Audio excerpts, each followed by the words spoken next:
Do you think every royal child lives in luxury and peace? Prince George, Duke of Kent, was not only the brother of two British kings, he was also the father of three children whose lives unfolded in very different ways. The eldest, Edward, spent almost his entire life in the military and within the rhythms of royal duty. Alexandra grew up gentle and reserved, often creeping through hospitals, engaging in charity work, and struggling with her own private sorrows. And Michael chose a more independent path, standing between the expectations of royalty and the demands of the commercial world. Behind each of them were losses that were never spoken about, pressures that shaped their choices, and silent struggles that the public rarely saw. As we look more closely at their stories, the curtain lifts just enough to reveal the truth. Their journeys invite us to see the royal family through a very different lens. If you are ready, let us begin that journey together. Number 3. Prince Edward, Duke of Kent, was born in 1935 in a quiet house in Belgravia, London. As the eldest son of Prince George, Duke of Kent, and Princess Marina of Greece and Denmark, he grew up in a royal atmosphere, yet carried a rare quietness. He was not a child who enjoyed noise. Edward observed more than he spoke, as if he were always listening to the rhythm of the old house around him. But that childhood did not last long.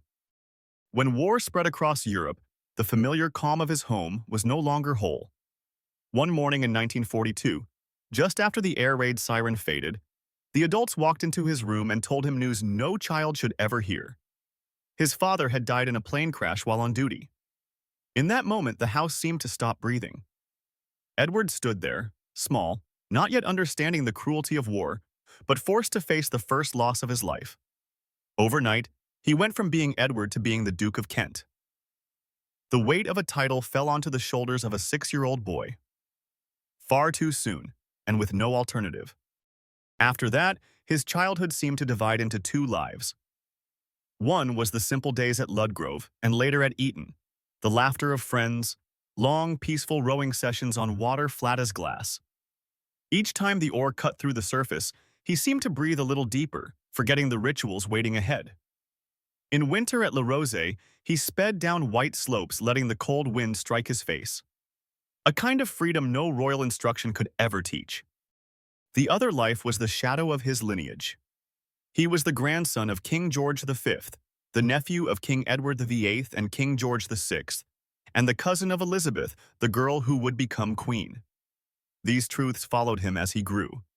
The pressure was never spoken aloud, but enough for a child to understand that he must walk properly, stay silent when needed, and hold the right smile in every ceremony. He tried not to disappoint anyone, especially his father, who had fallen before Edward was old enough to hold his hand one last time. Time passed quietly. At 16, Edward entered a ritual few teenagers could imagine. At the funeral of King George VI, he walked in the procession, taking slow, steady steps between two lines of soldiers standing at attention. Somber music echoed beneath the gray sky. This was not only a king, but the uncle he had once called Uncle Bertie. The following year, at the coronation of Queen Elizabeth II, Edward was one of the first three to kneel and swear loyalty, a moment that showed he was stepping deeper into the world his father once belonged to. Growing up within a disciplined and ceremonial environment, he entered the military as if it were the natural continuation of his path. At Sandhurst, he studied strategy and used his fluent French to serve as an interpreter. He even earned a language prize. Then came years in uniform with the Royal Scots Greys, and later the Royal Scots Dragoon Guards, Hong Kong, Cyprus, units across Britain. Each place left him with memories of duty, discipline, and steady maturity. That life held danger as well. While serving in Northern Ireland, tensions rose to the point where intelligence suggested he was a target in a kidnapping plan. It never happened, but it was enough to force a reassessment of his deployment. For Edward, it was a stark reminder that sometimes, carrying the name Kent was enough to make him a target. After leaving the army, Edward stepped into the role of a working royal, a quiet but steady presence. He represented the royal family at hundreds of events, from trooping the color to remembrance ceremonies at the cenotaph. He served as president of the FA for nearly 3 decades and became a familiar figure at Wimbledon for more than half a century. Every summer, The image of him presenting the silver trophy and stepping back with calm grace became part of the tournament's memory. Behind that composure were wounds no ceremony could erase. Edward and Catherine Worsley married in 1961 and had 3 children, but in 1975, Catherine suffered a miscarriage caused by rubella. 2 years later, they lost their baby son, Patrick, just before birth. The white hospital room, the quiet voices of doctors, a mother collapsing into grief. Edward was standing beside her in silence. The grief of parents losing a child rarely appears in newspapers, but it settles deep and it never entirely fades. Age eventually left its mark. He was hospitalized after a transient ischemic attack, and later, a hip injury reduced his public appearances. Investigations into royal privacy even reached his accounts, making his personal world more fragile than ever. Yet there was a moment that felt almost like healing. In Dresden, when Edward received a Peace Prize for his contributions to Anglo-German reconciliation, he stood in a city once destroyed by British bombs and spoke about the future. If one looked closely, one might see his eyes slow, as if the memory of his father's death were rising again. In his later years, as Catherine stepped away from the spotlight to devote herself to music and her faith, Edward continued to appear at remembrance services and military events. And in 2025, at the solemn Catholic funeral of his wife, observers saw the 90-year-old Duke of Kent strolling behind her coffin. Each step carries the weight of 6 decades together. Today, he stands as one of the last members of the royal generation born before the war, not loud, not seeking attention. His legacy rests in quiet endurance. A boy who lost his father, a young man walking behind a king's coffin, a figure presenting the Wimbledon trophy.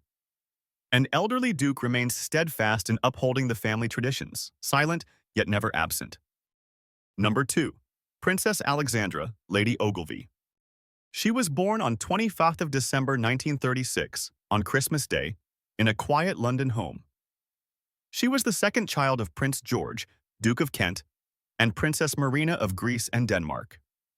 Her arrival earned her a nickname as gentle as the first snow of winter, Christmas Rose, a delicate little girl who loved ballet, often spinning slowly before the mirror at Kensington Palace. But that softness did not last long. When Alexandra was only 5, her father died in an RAF plane crash during the Second World War. The news came on a cold morning. She remembered clearly how her mother sat silently for a long time in a small room, her eyes fixed on a distant point. From that day, her mother's quiet sadness became the backdrop of her childhood. But that was not the hardest thing she had to endure. In the years that followed, Alexandra grew up through the London Blitz. At night, she and her mother and siblings took shelter underground, listening to explosions rumbling above. Those sounds startled her again and again, until everyone realized she was more sensitive to the world than most children. But the war eventually faded. When she reached school age, Alexandra was sent to Benenden School, a boarding school for young girls of the aristocracy. There, she learned to grow in a disciplined environment without losing her natural grace. She loved art classes, enjoyed community activities, and was always remembered for her kindness. But her path did not end there. As she entered adulthood, Alexandra was expected to become a model royal figure, elegant and approachable. She fulfilled that role for decades. In contrast to the quietness of her brother Edward, Alexandra carried a warmth that made people feel at ease. She supported more than 120 charities, with a focus on healthcare, sick children, nurses, and the elderly. Her discreet visits rarely appeared on newspaper front pages, but they left unforgettable marks wherever she went. Yet royal life rarely stays smooth for long. In 1963, Alexandra married Sir Angus Ogilvy at Westminster Abbey. Angus voluntarily relinquished his title to live as a private citizen, a rare decision among the royal family. They had 2 children, James and Marina. But in 1989, the family entered a difficult time when Marina became pregnant outside of marriage. The media uproar was intense, creating heavy pressure. Alexandra, always discreet and elegant, stood between public expectations and the heart of a mother. The family eventually moved through that storm. But the greatest sorrow awaited her in the years ahead. In the early 2000s, Angus, her quiet and steadfast companion, was diagnosed with cancer. Alexandra spent most of her time at the hospital, holding his hand through each stage of treatment. When Angus died in 2004, she walked out of the church with her usual composure, but her silver hair trembled in the wind, like a space no one could fill. It was the deepest point of her life. In recent years, as her health declined, Alexandra slowly stepped back from public duties. She now lives quietly in Richmond Park, maintaining a gentle rhythm of life, just as she did in her childhood. Though she appears less often, she remains one of the final emblems of the wartime royal generation, a generation that lived through bombings yet somehow preserved a rare softness. And what she leaves behind is not found in grand ceremonies. To the British public, Alexandra leaves a quiet and enduring legacy. The hands she held in hospitals, the light steps she took in charity corridors, and the soft smiles she offered to people in hardship. And to her family, she will always be Christmas Rose, the little winter flower that softened a very long season of grief. Her story has settled into peace now, but it leaves a gentle echo in the hearts of all who ever met her. Number 1. Prince Michael of Kent was born on 4th of July 1942 at Coppens in Buckinghamshire. He was the youngest son of Prince George. His full name, Michael George Charles Franklin, was chosen in honor of godfathers with international influence. Michael grew up in Britain, which was still cautious after its hardest years. Unlike the stability his older siblings experienced in their early childhood, he had no clear memory of his father. His early years were marked by light laughter but heavy quiet. As time passed, a different rhythm slowly opened for the youngest child. When he reached school age, Michael attended Sunningdale School and later went on to Eton College. If Edward was quiet and disciplined, and Alexandra gentle and reserved, Michael appeared more outgoing and naturally sociable. He enjoyed languages. He liked talking with friends from many cultures. His mother's international background helped him see the world beyond the limits of royal tradition. But that openness never erased the weight of the heritage he carried. Time continued to move. As an adult, Michael entered the Royal Military Academy Sandhurst. 20 years in the 11th, Hussars and the Royal Hussars shaped his discipline, his endurance, and his calm presence. Unlike his older brother Edward, whose life was closely tied to royal duty, Michael sought to carve out his own place in the military world, independent of titles or family influence. But a life in uniform was only the beginning.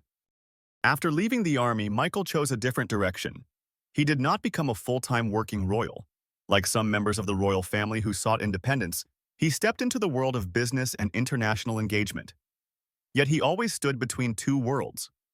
One world asked for royal protocol. The other demanded flexibility and personal initiative. At official events, he appeared as a European prince. In everyday work, he had to prove himself as an independent man. At times, that tension left him feeling uncertain. His private life brought a different tone to his life. In 1978, Michael married Marie Christine von Reibnitz, a woman outside the royal family, strong-willed and on her own path. Like many marriages built on affection, the decision reflected personal freedom.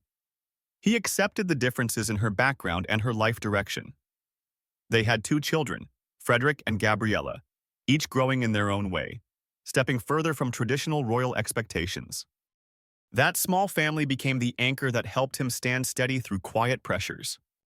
Throughout his adult life, Michael participated in numerous international activities. He became a bridge in cultural and commercial events. He was one of the few princes who blended naturally into communities outside Britain.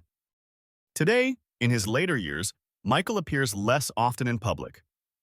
But whenever he appears, whether at a memorial or an international gathering, people still recognize the calm and courteous presence of a man shaped by many eras. Michael's legacy does not lie in grand ceremonies. It lies in the quiet endurance of someone who grew up without a father but never lacked determination. It lies in his choice to build independence within a well-known family. And in the image of a prince who stood between two worlds without ever losing himself.